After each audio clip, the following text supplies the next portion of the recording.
On y travaille depuis 1956 et elle est aujourd'hui de plus en plus présente dans notre vie quotidienne. On la retrouve dans les annonces publicitaires de Facebook, dans les prouesses des jeux vidéo, dans la domotique avec l'arrivée des assistants digitaux. Elle est même présente dans l'art, que ce soit dans la peinture avec la création d'un tout nouveau tableau de Balmy ou dans la musique avec la reproduction d'une partition de Mozart. Elle fait l'objet de grands débats et de fantasmes. Je vous propose de découvrir qu'est-ce que l'intelligence artificielle. Qu'est-ce que l'intelligence artificielle ? Lorsqu'on parle d'intelligence artificielle, nous avons tendance à automatiquement penser à un robot. Or, un robot et l'intelligence artificielle, ce sont deux notions très différentes. En fait, l'intelligence artificielle, ou autrement dit IA, c'est une technologie qui permet à un ensemble d'éléments, tels qu'un robot, ou une voiture, ou encore un moteur de recherche, ou même un téléphone, d'exécuter des tâches habituellement réalisées par des humains. Par exemple, les voitures autonomes sont capables de repérer et différencier les objets sur la route. Un moteur de recherche analyse le sens d'une demande, et même nos téléphones peuvent tenir des conversations. Alors, quels sont les points communs de ces éléments ? Tant la voiture comme le téléphone intègrent des systèmes informatiques conçus pour trier, traiter et stocker un tas d'informations. Et ces systèmes fonctionnent à l'aide de ce que l'on connaît sous le nom d'algorithme. Un algorithme, c'est une suite de règles permettant de résoudre un problème. On le compare souvent à une recette de cuisine. Si tu suis l'ensemble des instructions, tu arrives à un résultat, ici une omelette.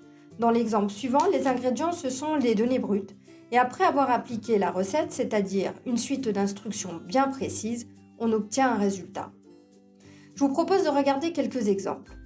Si nous demandons des images de quelqu'un dans un programme sans IA, il va automatiquement rechercher dans sa base de connaissances, c'est-à-dire comme dans un entrepôt numérique qui récupère l'ensemble des ingrédients. Dans la demande, il va chercher des images et l'ensemble des informations associées. Si le programme trouve une image associée au nom de la personne recherchée, il répondra à la demande. Par contre, s'il trouve une photo sans l'association du nom de cette personne, alors le programme ne la détectera pas. Avec un des ingrédients manquants, la recette n'est pas réalisable. L'algorithme ne sera pas en mesure de reconnaître la personne recherchée. Par contre, avec l'intelligence artificielle, le programme peut faire varier l'ordre ou la quantité des ingrédients pour préparer la meilleure recette. Si nous revoyons ensemble l'exemple de la photo. Pour reconnaître la personne que tu cherches, tu dois éduquer le programme avec plein de photos de cette personne. Et au fur et à mesure, le programme va apprendre à reconnaître les éléments qui ne changent pas, comme par exemple la forme de sa bouche, la couleur de ses yeux ou encore la taille de son nez. Le programme va aussi pouvoir identifier les éléments qui varient, comme par exemple la couleur de ses vêtements. La notion d'IA existe depuis des années et avec la croissance d'Internet, il y a une explosion des données pour faire fonctionner les algorithmes.